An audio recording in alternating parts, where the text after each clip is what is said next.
Hello everyone, welcome in DICL। तो आज की इस क्लास में आपको थंबनेल से ही पता चल गया, हम डिलीट, ड्रॉप और ट्रंकेट कमांड में जो डिफरेंस है हमारे, उनके बारे में बात करने जा रहे हैं। तो डिलीट जो क्वेरी है हमारी, ये जो है इसका वर्क क्या है, कोई भी रिकॉर्ड हमारी टेबल के अंदर है उसको डिलीट करते हैं। तो हम एक एक करके तीनों को समझेंगे और फिर इनका प्रैक्टिकल भी करेंगे। यहाँ पे मैंने MySQL को ओपन कर रखा है और आपको पहले इसको समझा देते हैं होता क्या है डिलीट, ट्रंकेट और ड्रॉप क्वेरी। तो delete query is use to delete the record from the table. ये क्या करेगी, जो भी हमारे टेबल के अंदर रिकॉर्ड्स है, ठीक है। अगर हम साइड में देखें, ये हमने स्टूडेंट जो टेबल है इसके अंदर स्टूडेंट आईडी, स्टूडेंट नेम, ये हमारे कॉलम्स बने हुए हैं। और इसके अंदर हमने स्टूडेंट की आईडी डाली, फिर स्टूडेंट का नेम, फिर स्टूडेंट का कॉन्टेक्ट और फिर स्टूडेंट का एड्रेस। तो ये हमारा एक रिकॉर्ड हो गया इस टेबल के अंदर। तो अगर हमें यहाँ पे मेनली हमारे 6 रिकॉर्ड्स हैं, उनमें से किसी एक रिकॉर्ड को हम डिलीट करना चाह रहे हैं, तो हम क्या करते हैं, डिलीट क्वेरी का यूज करते हैं। और जब भी हम डिलीट क्वेरी का यूज करते हैं तो इसके साथ एक वेयर क्लोज यूज होता है। उस वेयर क्लोज के बाद हम कंडीशन अप्लाई करते हैं। तो कंडीशन में हम स्टूडेंट आईडी का यूज कर सकते हैं, स्टूडेंट के नेम का यूज कर सकते हैं, स्टूडेंट के कॉन्टेक्ट का यूज कर सकते हैं, स्टूडेंट के एड्रेस का यूज कर सकते हैं। वो डिपेंड हमारे ऊपर करता है कि अगर हमें स्टूडेंट की आईडी से अगर करेंगे तो हमें ये श्योरिटी रहेगी कि ये उसी स्टूडेंट का डिलीट होगा जिस स्टूडेंट की वो आईडी है। और मान लो हम स्टूडेंट नेम या स्टूडेंट एड्रेस का यूज कर रहे हैं, तो हो सकता है 2 से 3 स्टूडेंट सेम एड्रेस से हों, ठीक है। मान लो दिल्ली से 2 या 3 स्टूडेंट है, अगर हम यहाँ पे देखें तो गुरुग्राम से 2 स्टूडेंट्स हैं। तो अगर हम वेयर क्लोज के बाद स्टूडेंट एड्रेस इक्वल गुरुग्राम डाल दिया, तो शशि और शिवम दोनों जो हमारे हैं स्टूडेंट, इनकी क्या होगी, डिटेल जो है वो हट जाएगी यहाँ से। तो हमें सिर्फ इस सव्यम की हटानी थी, तो हम यहाँ पे आईडी का यूज कर लेंगे। इसी तरह अगर नेम से डिलीट करना चाहें तो क्या होगा, सेम नेम के 2 स्टूडेंट एक टेबल के अंदर हो सकते हैं, तो उन दोनों स्टूडेंट की डिटेल डिलीट हो जाएगी। तो इसलिए हम यहाँ पे स्टूडेंट आईडी का यूज करेंगे, क्योंकि ये यूनिक है। क्योंकि जो आईडी है वो एक स्टूडेंट की एक ही होती है, कभी भी डुप्लीकेट नहीं होती। तो इस चीज को हमें ध्यान में रखना होगा जब भी हम डिलीट कमांड का यूज कर रहे हैं। तो जिससे कॉलम्स में हमारी यूनिकनेस है उसी को डिलीट करने के लिए यूज करेंगे। हाँ, अगर आप किसी टेबल में चाह रहे हो इसी स्टेट के डाटा हमारे यहाँ से हट जाए, तो आप उसी एड्रेस का यूज कर सकते हैं। तो we use where clause to delete the record. तो हम किसका यूज करते हैं, जब भी किसी रिकॉर्ड को डिलीट करना है तो हम वेयर क्लोज का यूज करते हैं। और जब सिंटेक्स की अगर बात करते हैं, तो अगर आपको सिंटेक्स याद है तो कोई भी क्वेरी आप आसानी से कर सकते हैं। जिस तरह अगर हमें मैथ्स में फॉर्मूला आते हैं तो हम कोई भी क्वेश्चन इजीली कर लेते हैं, उसी प्रकार आप कोई भी प्रोग्रामिंग लैंग्वेज या अदर लैंग्वेजेस अगर आप कर रहे हो, तो आपको क्या होगा, सिंटेक्स का अगर पता है तो आप उसको इजीली कर लेंगे। ठीक है। तो डिलीट कीवर्ड है हमारा, डिलीट का यूज करेंगे। डिलीट फ्रॉम, कहां से डिलीट होगा, टेबल नेम, जिस टेबल से हमें डाटा को डिलीट करना उस टेबल का नेम आ जाएगा। फिर वेयर हम यूज करेंगे। और कंडीशन, कंडीशन मैंने आपको अभी समझाई थी। मान लो हमारी स्टूडेंट आईडी से डिलीट करना है, तो स्टूडेंट आईडी इक्वल स्टूडेंट की आईडी डाल देंगे और वो डाटा वहां से डिलीट हो जाएगा। तो डिलीट कमांड में हमें किसी एक रिकॉर्ड को टेबल से डिलीट करना है, तो हम डिलीट क्वेरी का यूज करेंगे। मे बी ये क्लियर होगी आपकी। अब ड्रॉप क्वेरी, ड्रॉप क्वेरी क्या होती है इसके बारे में बात करेंगे। ये पार्ट है हमारा डीडीएल का। डीडीएल को बोलते हैं डाटा डेफिनेशन लैंग्वेज। जैसे क्रिएट हो गई, सेलेक्ट हो गई, ये हमारे डीडीएल के अंदर आती है। अल्टर टेबल हो गया, तो ये सारी क्वेरी हैं जो हमारी डीडीएल कमांड के अंदर आती है। It is use to delete the database और टेबल फ्रॉम द डाटाबेस। अगर हम अपने डाटाबेस को यूज कर रहे हैं और हमें किसी डाटाबेस को डिलीट करना है, क्योंकि जब भी हम माइस्क्यूएल यूज करते हैं तो वहां पे हम बहुत सारे डाटाबेसेस क्रिएट कर देते हैं। तो उन डाटाबेसेस में से किसी एक डाटाबेस को हमें डिलीट करना है, तो हम ड्रॉप कमांड का यूज करेंगे। या किसी टेबल को हमें डिलीट करना है तो भी हम ड्रॉप कमांड का यूज करेंगे। तो देखिए ड्रॉप का, जब ड्रॉप और डिलीट में क्या डिफरेंस है वो देख लेते हैं। देखिए डिलीट करने के लिए हम किसी एक रिकॉर्ड को डिलीट कर रहे हैं, और ड्रॉप में हम पूरी टेबल या पूरे डाटाबेस को डिलीट कर रहे हैं। If we are deleting table और database using drop, then we can not be rolled back. तो एक क्वेरी होगी, अगर आपको नॉलेज हो तो, roll back. Roll back query क्या करती है, अगर हमने डाटा को इंसर्ट किया है या डिलीट किया है और कमिट नहीं किया है, एक कमिट कमांड होती है, कमिट करने के बाद डाटा परमानेंटली सेव हो जाता है। और आप देखते होंगे जब भी हम MySQL का यूज करते हो तो कभी कमिट यूज नहीं करते, क्योंकि वो ऑटोमेटिकली ट्रू होता है। जब भी आप कोई कमांड लिख के ओके करते हैं तो वो ऑटोमेटिकली कमिट हो जाता है। आप उसको फोल्ड सेट करके अगर आप करेंगे तो आप रोल बैक का आसानी से समझ पाएंगे। आप अगर आपको रोल बैक क्लियर नहीं है तो मैं एक और वीडियो उसके रिगार्डिंग डाल दूंगा, आप कमेंट करके जरूर बताएं अगर आपको उसमें कंफ्यूजन है तो। ठीक है, मैं आपको बता दूंगा कि रोल बैक को कैसे हम सेट फोल्ड्स करेंगे और फिर उसके बाद उसको डाटा को डिलीट या इंसर्ट करते हैं और रोल बैक करते हैं तो वो डाटा कैसे वर्क करता है। ठीक है, तो रोल बैक में क्या होता है, कोई भी डाटा अगर हमें डिलीट किया और हम चाह रहे हैं हमें इसको डिलीट नहीं करना था, वापस लेके आना, तो हम रोल बैक कमांड का यूज करते हैं, वो डाटा हमारा वापस आ जाता है। लेकिन इसमें कंडीशन एक ही रहती है कि वो डाटा जो हमारा है वो डाटा कमिट नहीं होना चाहिए। विदाउट कमिट के अगर आप इंसर्ट को डिलीट कर रहे हो तो उसको वापस लेके आ सकते हो। और ये रोल बैक जो अलो अलो करेगा, ओनली ओनली डिलीट क्वेरी पे करेगा। ठीक है, ट्रनकेट पे करेगा, लेकिन ड्रॉप क्वेरी का आप यूज कर रहे हो तो रोल बैक कमांड हमारी वर्क नहीं करेगी। तो इसलिए बोल रहा है अगर हम ड्रॉप का यूज कर रहे हैं तो हम डाटा को रोल बैक नहीं कर सकते। All integrity constants are remove. तो ऑल इंटीग्रिटी कॉन्स्टेंट से मतलब हमने प्राइमरी की बना रखे हैं या यूनिक बना रखा है, नोट नल सेट कर रखा है, डिफॉल्ट सेट कर रखा है, चेक है, बहुत सारे इंटीग्रिटी कॉन्स्टेंट्स हैं। अगर आपने वो टेबल के ऊपर अप्लाई कर रखे हो वो सारे रिमूव हो जाए, क्योंकि टेबल ही डिलीट हो गई या हमारा डाटाबेस ही डिलीट हो गया तो ऑटोमेटिकली वो सभी डिलीट हो ही जाए। It free the table space from memory. अगर आप किसी, ये एक सिंपल सी बात होती है, अगर आप वहां से टेबल को ही डिलीट कर दोगे तो मेमोरी का स्पेस भी हमारा उतना फ्री हो जाएगा। तो सिंटैक्स ड्रॉप का सिंपल सा है, ड्रॉप टेबल। अगर आप टेबल को ड्रॉप कर रहे हो तो टेबल लिखोगे ड्रॉप के साथ, ड्रॉप टेबल, टेबल नेम। अगर आप इसके नोट्स बना रहे हो तो ड्रॉप को आप अंडरलाइन कर सकते हो ताकि आपको इजीली समझ आ जाए जब भी आप इसको रिवाइज करो। ठीक है? तो एक ये छोटा सा हमारा नोट रहेगा, आप इसको वीडियो को पॉज करके नोट कर सकते हैं। तो ड्रॉप टेबल टेबल नेम, आपके ड्रॉप टेबल टेबल नेम का मतलब है ड्रॉप हमारा कीवर्ड हो गया, टेबल से हम बताएंगे कि टेबल को डिलीट कर रहे हैं और यहाँ पे टेबल नेम डाल देंगे तो हमारी वो टेबल डिलीट हो जाएगी। उसी तरह हमारा ड्रॉप डाटाबेस, अब हम किसको ड्रॉप कर रहे हैं, डाटाबेस को, तो यहाँ पे किसका नेम डालेंगे, डाटाबेस का नेम। दैट्स इट, इतना ही करना है। अभी आपको प्रैक्टिकल भी दिखाऊंगा, थोड़ी देर वेट कीजिए, पहले समझ लीजिए। ठीक है, तो ट्रनकेट का अब समझ लीजिए, आपको डिलीट और ड्रॉप में डिफरेंस समझ में आ गया होगा। डिलीट टेबल के अंदर कोई भी रिकॉर्ड है उसको डिलीट करने के लिए यूज किया जाता है। ड्रॉप किसी भी टेबल या डाटाबेस को ही अगर डिलीट करना है तो हमें ड्रॉप का यूज करना है। अब ट्रनकेट क्वेरी क्या करती है, देखिए, इट इज द डीडीएल। तो ये हमारी डीडीएल कमांड है, डाटा डेफिनेशन लैंग्वेज जिसको बोलते हैं। तो it is use to delete all the record inside the table. ये क्या कर रही है, हमारी सभी रिकॉर्ड को वन गो में सारे रिकॉर्ड को डिलीट कर देगी। डिलीट में हम क्या कर रहे थे, एक एक रिकॉर्ड को करके डिलीट कर रहे हैं, लेकिन ट्रनकेट क्वेरी क्या करते हैं, हमारे वन गो में एक ही बार में हम लिखेंगे ट्रनकेट टेबल और टेबल का नेम, तो वो टेबल में जितना भी रिकॉर्ड है एक बार में ही सारा वहां से हट जाएगा। लेकिन डिफरेंस क्या रहेगा, without deleting the complete table, वो कंप्लीट टेबल को डिलीट नहीं करेगा, उस टेबल के अंदर जितना डाटा है उसको डिलीट करेगा। लेकिन हम ड्रॉप क्वेरी में देख रहे थे पूरी टेबल ही डिलीट हो गई थी डाटा के साथ, लेकिन यहाँ पे डाटा डिलीट होगा, टेबल का स्ट्रक्चर यूं का यूं रहेगा। ठीक है, जैसे हमारे पास कोई बैग है उसके अंदर सामान डाल दिया, ठीक है, अगर बैग को ही फेंक दिया तो खत्म, कुछ नहीं है वहां पे।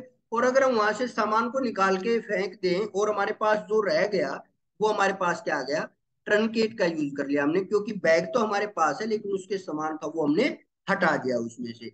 तो आप इसको बोल सकते हैं ट्रनकेट हो गई वो। ठीक है, लेकिन अगर हमने बैग को ही उठा के एक साइड कर दिया या फेंक दिया तो वो क्या हो गया, हमारा ड्रॉप हो गया, छूट गया कहीं यानी। ठीक है, ड्रॉप से आप समझ सकते हैं छूट गया। और ट्रनकेट को क्या रहेगा, उसका डाटा गायब हो गया हमारे पास, लेकिन बैग हमारे पास ही है। तो उसी प्रकार से टेबल हमारे पास रहेगी, उसका स्ट्रक्चर हमारे पास रहेगा, लेकिन उसके अंदर जो डाटा है, जो रिकॉर्ड है हमारा, वो सारा वहां से डिलीट हो जाएगा। It saves the structure of the table so that we can use it in future. तो अगर हमने बैग से कोई सामान निकाल के एक साइड कर दिया तो उस बैग को हम रीयूज कर सकते हैं। उसी प्रकार जब हम बात कर रहे हैं टेबल डिलीट नहीं होती कंप्लीट, तो वो टेबल हमारे पास बनी रहती है। अगर इन फ्यूचर हम उसको यूज करना चाहते हैं, उसमें डाटा इंसर्ट करना चाहते हैं तो हम कर सकते हैं। Integrity concept does not gate removed in this command. तो जो हमने प्राइमरी की या नोट नल जो हमने उसके ऊपर अप्लाई किए हैं उनको हम इस कमांड के थ्रू क्या कर सकते हैं, वो रिमूव नहीं होंगे। टेबल अगर आपकी रहेगी तो वो भी रहेंगे। ठीक है, लेकिन ड्रॉप क्वेरी में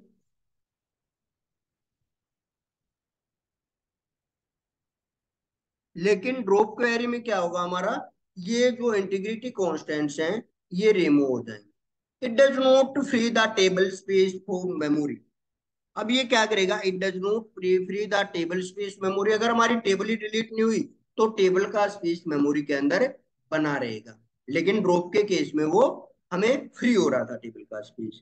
it is fast in compare of drop command because there are fewer complication. ये क्या है, ट्रंकेट जो है ड्रॉप के, अगर ड्रॉप और ट्रंकेट का हम कंपेयर करें तो हमारी जो ये फास्ट वर्क करती है, क्योंकि इस पे कॉम्प्लिकेशंस नहीं होते हैं, सिर्फ डाटा को डिलीट करने कर देती है। लेकिन ड्रॉप क्वेरी का यूज करेंगे तो उस पे कोई फॉरेन की मिलेगी, कोई प्राइमरी की मिलेगी, तो थोड़े कॉम्प्लिकेशंस आ जाते हैं। इसलिए वहां पे थोड़ा स्लो वर्क होता है इन कंपेयर ऑफ ट्रंकेट पे। Where clause is not used in truncate command. जब भी आप ट्रंकेट कमांड का यूज करोगे तो आप वेयर क्लोज का यूज नहीं कर सकते ट्रंकेट कमांड का। क्यों? क्योंकि अगर हम किसी एक रो को डिलीट करना चाहते हैं या एक रिकॉर्ड को डिलीट करना चाहते हैं तो उसके लिए हमें डिलीट कमांड ही यूज करनी पड़ेगी, ट्रंकेट का हम यूज नहीं कर सकते। क्योंकि ट्रंकेट का जो सिंटेक्स बताता वो बताता पूरी टेबल के जितना भी डाटा है, जितना भी रिकॉर्ड हो वो पूरा डिलीट होगा। अगर हम किसी एक सिंगल रिकॉर्ड को डिलीट करना चाहें तो वो हम नहीं कर सकते यूजिंग ट्रंकेट कमांड। और जो सिंटेक्स रहेगा वो रहेगा ट्रंकेट टेबल टेबल।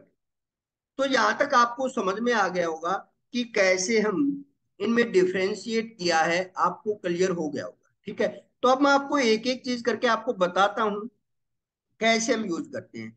जैसे हम यहाँ पे स्टूडेंट टेबल का यूज कर रहे हैं, ठीक है, तो इस स्टूडेंट टेबल के यूज में हमारा क्या होगा, हम एक वर्क करते हैं इसके अंदर। सबसे पहले हम यहाँ पे डिलीट कमांड को अप्लाई करते हैं। तो इससे पहले आप देख रहे हो यहाँ पे हमने सिलेक्ट स्टार फ्रॉम स्टूडेंट किया है, और यहाँ पे हम देख रहे हैं स्टूडेंट आईडी स्टूडेंट, ये हमारा रिकॉर्ड आया हुआ है। यानी ये कि स्टूडेंट टेबल है जिसके अंदर हमारा रिकॉर्ड आया हुआ है। और स्टूडेंट टेबल को आप डिस्क्राइब करके देखोगे तो आपको पता चल जाएगा उसमें कौन कौन से कॉलम्स है, उनके डाटा टाइप्स क्या है, उनमें नल अलाउड है या नहीं है, उन पे कोई की अप्लाई है या नहीं है, डिफॉल्ट वैल्यू क्या है, और एक्स्ट्रा इसमें कुछ आया नहीं है आप। ठीक है, तो यहां से आप क्या करोगे, अगर डिलीट कमांड का यूज कर रहे हो आप, तो मैं यहां से एक रिकॉर्ड को डिलीट करके दिखाता हूं आपको, शबनम के रिकॉर्ड। तो डिलीट, और दूसरा ये केस सेंसिटिव लैंग्वेज नहीं है। अगर आप कमांड सारी कमांड कैपिटल लेटर में लिख दोगे तब भी वर्क करेगी, और फर्स्ट लेटर कैपिटल करके या सारे स्मॉल करके लिख दोगे तो भी वर्क करेगी। तो डिलीट फ्रॉम, अब डिलीट फ्रॉम के बाद टेबल नेम, टेबल नेम है स्टूडेंट, मैंने पहले से ये टेबल बना रखी है। डिलीट फ्रॉम स्टूडेंट, अब लगाएंगे वेयर। और अब हम यहाँ पे चाह रहे हैं हम शिवम का डिलीट करना है, लेकिन हम देखें एड्रेस से डिलीट करेंगे तो शशि का भी साथ में डिलीट हो जाएगा। ठीक है, तो इन केस हम स्टूडेंट आईडी अगर यूज कर लें, ठीक है, स्टूडेंट आईडी, ये तो एक छोटी सी टेबल थी, हमें पता चल गया कि दो स्टूडेंट सेम एड्रेस के हैं। लेकिन एड्रेस कभी भी यूनिक नहीं होता। तो यूनिकनेस हमारे जिस डाटा में होगी, यानी हम जहाँ पे हमारी प्राइमरी की हो उसका हम यूज कर सकते हैं, या यूनिक कॉन्स्टेंट जहाँ पे लगा हुआ हो उस कॉलम का हम यूज कर सकते हैं। तो स्टूडेंट आईडी, स्टू आईडी है ये, स्टूडेंट अंडरस्कोर आईडी, कॉलम का नेम सेम होना चाहिए जैसा आपके टेबल में है, इक्वल। और इसे सव्यम की आईडी डाल देंगे 2022 00006, और एंटर कर देंगे। तो देखिए query delete from student where, ये जो हमने लगाए तो क्वेरी ओके आ गया, और 1 सेकेंड में हमारी क्वेरी क्या होगी, अब इफेक्ट होगी। तो अब अगर हम लगाएं सिलेक्ट स्टार फ्रॉम स्टूडेंट तो आप देखेंगे यहाँ से सव्यम का डाटा हट चुका है। तो अगर मैं यहाँ पे रोल बैक की जो बात कर रहा था, तो देखिए रोल बैक अगर मैं लगाऊंगा तो ये डाटा अभी वर्क नहीं करेगा, क्योंकि हमारा जो है कमिट हो चुका। तो कमिट होने के बाद रोल बैक वर्क नहीं करता। तो वो मैं आपको नेक्स्ट वीडियो में, अगर आप बताते हैं मुझे कमेंट करके आपको उसमें कंफ्यूजन है, तो वो भी मैं आपको यहाँ पे करके दिखा दूंगा। ठीक है, तो आपकी आपके जो कमेंट्स आएंगे उन पे डिपेंड करता है उस वीडियो की आपको नीड है या नहीं है। इसके बाद नेक्स्ट हमारा आता है ड्रॉप। तो ड्रॉप के लिए सबसे पहले हम देख लेते हैं कि हमारे कौन कौन से टेबल्स हैं हमारे पास। इस टेबल को हम डिलीट नहीं करेंगे। तो हमारे पास एक एनरोल्ड टेबल भी है, तो हम कर देंगे ड्रॉप एनरोल्ड। Drop enrolled. तो यहाँ पे आप देख रहे हो टेबल्स के अंदर स्कूल डाटाबेस है, उसके अंदर 3 टेबल है, एनरोल्ड है, स्टूडेंट वन है, और मैंने कर दिया ड्रॉप टेबल एनरोल्ड। ड्रॉप के साथ टेबल भी लिखेंगे, ड्रॉप टेबल एनरोल्ड, क्योंकि हम टेबल को डिलीट कर रहे हैं, हमें डाटाबेस को बताना होता है। तो अगर हम एंटर कर देंगे तो क्वेरी ओके होगी। और अगर अब हम टेबल्स को शो करें तो यहाँ पे 2 ही टेबल हैं, स्टूडेंट और स्टूडेंट वन। तो ड्रॉप भी आपको समझ में आ गया। इसके बाद अगर हम डाटाबेस की बात करें तो डाटा देख लेते हैं कौन कौन से हैं। Show database. तो आप देख रहे हो यहाँ पे कॉलेज डाटाबेस है, कंपनी है, स्कूल वन है, टेस्ट। तो मैं यहाँ पे टेस्ट को डिलीट कर देता हूँ। ड्रॉप डाटाबेस, अगर डाटाबेस को आप डिलीट कर रहे हो तो ड्रॉप के साथ डाटाबेस लिखना पड़ेगा आपको। Drop drop database test, drop database test, और एंटर कर दो। ये भी आपका सक्सेसफुली हो गया। और जब आप देखोगे डाटाबेसेस में तो आपको यहाँ पे टेस्ट डाटाबेस नहीं मिल रहा है। ये हमारा ड्रॉप है, इससे हमारा पूरा ही डाटाबेस मेमोरी से हट जाता है। जब हम बात करें ट्रंकेट कमांड की, ठीक है, तो ट्रंकेट कमांड में क्या होगा वो मैं आपको बता देता हूँ। ट्रंकेट कमांड का सिंटेक्स था ट्रंकेट टेबल टेबल नेम। तो हम वापिस आ जाते हैं हमारे डाटाबेस पे, स्टूडेंट पे, और उस स्टूडेंट डाटाबेस में हमने, मैं पहले यूज कर लेता हूँ यूज स्टूडेंट, यूज स्टूडेंट। तो अब हम स्टूडेंट के अंदर वर्क कर रहे हैं। स्कूल, सॉरी स्कूल था, यूज स्कूल, यूज स्कूल। ये स्कूल, अब स्कूल डाटाबेस के अंदर हम काम कर रहे हैं। यहाँ पे करें हम शो टेबल्स, आपकी टेबल आ गई। अब हम करें सिलेक्ट स्टार फ्रॉम स्टूडेंट, तो आपके पास ये डाटा आ जाएगा इसका, ये आ गया। ठीक है, अब हम यहाँ पे ट्रंकेट अप्लाई करते हैं इस टेबल के ऊपर। तो ट्रंकेट, ट्रंकेट टेबल, और टेबल का नेम स्टूडेंट। तो आप देख रहे हो इस टेबल के अंदर 5 रिपोर्ट्स हैं। और जब हम ट्रंकेट को अप्लाई कर देंगे तो हमारे पास क्या रहेगा, 5 रो अफेक्टेड हुए हैं। और क्या हुआ हमारा, अगर अब हम सेलेक्ट स्टार फॉर स्टूडेंट करेंगे तो एम्प्टी सेट आ गया। ठीक है, लेकिन हमारी कंफ्यूजन ये रह गई कि सर आप कह रहे थे टेबल का स्ट्रक्चर सेव रहेगा, टेबल मेमोरी में अपना स्पेस पे रहेगी, तो वो हम कैसे पता करें। तो उसके लिए आप करेंगे डिस्क्राइब स्टूडेंट, डिस्क्राइब स्टूडेंट। अगर हमारी टेबल यहाँ पे एग्जिस्ट कर रही है तो डिस्क्राइब हो जाएगी। आप देख सकते हो 5 कॉलम है, और उनपे जो कीज वगैरह हमारी अप्लाई थी वो सारी ऐसे के तहत। तो हम कह रहे थे इस पे कॉम्प्लिकेशंस नहीं होती, फ्यूअर कॉम्प्लिकेशंस होती हैं। तो वही वही है, ना तो उनको प्राइमरी की का ना फोन की का कुछ भी चेक करना नहीं होता, इसलिए फास्ट वर्क करती है। तो अगर आपको पूरी टेबल का डाटा ही डिलीट करना है एक बार में, वन गो में, तो आप रन कट क्वेरी का यूज कर सकते हो। दूसरा एक इंफॉर्मेशन और शेयर करना चाह रहा था मैं आपके साथ। हमारी एप्लीकेशन है डेसिमल कोचिंग, या वेबसाइट है www.decimalcoaching.com, जहां से आप कंप्यूटर साइंस जो हमारे केवीएस एनवीएस के प्रीवियस ईयर पेपर हुए हैं, डीएसएसबी के हुए हैं, एचटेट्स के हुए हैं, उनके मॉक टेस्ट और प्रीवियस ईयर पेपर हमारी वेबसाइट या एप्लीकेशन पे अवेलेबल हैं। बेटर यूजमेंट के लिए आप एप्लीकेशन का यूज कर सकते हैं, और वो आपको टीचिंग सेक्शन में मिलेंगे, केवीएस एनवीएस डीएसएसबी। और अलग अगर आप लॉजिकल रीजनिंग या पजल रीजनिंग का करना चाह रहे हो, वो कॉन्सेप्ट हमारे एप्लीकेशन पे अवेलेबल रहेगा। तो आज की वीडियो में सिर्फ इतना ही था। कमेंट करके बताएं आपको वीडियो कैसी लगी। चैनल को अभी सब्सक्राइब कर लें, और नोटिफिकेशन आइकन को प्रेस कर लें, ताकि जब भी हम नई वीडियो अपलोड करें तो आपको नोटिफिकेशन मिल सके। कमेंट करके जरूर बताएं आपको वीडियो कैसा लगा। Thank you, have a nice